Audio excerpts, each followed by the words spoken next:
Britain is headed for a massive financial crisis, and I don't think people understand how big that this financial crisis is going to be. So let me just run through some of the numbers quite quickly to give you an idea of how far we've fallen, but more importantly, how fast we've fallen. So just 10 years ago, our national debt stood at 1.6 trillion. Today, 10 years later, it's 2.9 trillion. So it's nearly doubled in the space of a decade.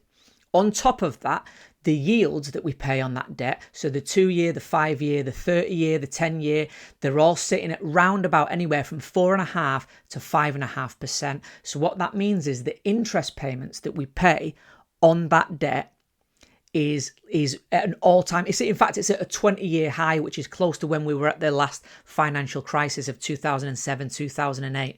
But more importantly, that currently sits at about 120 billion per year that we make in just dead interest payments, not even getting down the debt, just in dead interest payments alone. That is over 50% of the NHS budget alone.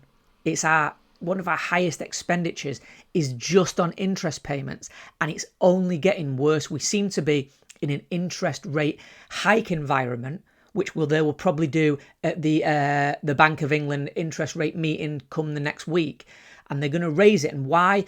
Because inflation is running out of control, so they have to hike it to slow inflation down. But when they hike these rates, it means that the national debt becomes even more unaffordable. This is a hamster wheel that we can't seem to get off, especially under a far-left government run by Keir Starmer.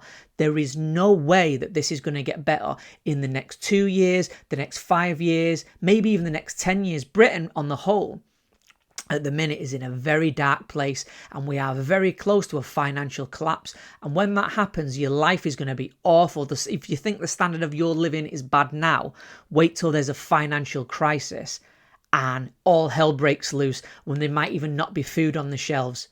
You know, because we import pretty much everything these days. It's very rare that we make things at home. We import our energy infrastructure, we import a lot of our foods, a lot of our products. And if there's a massive crisis and we can't afford to pay our debts, guys, there'll be hell to pay.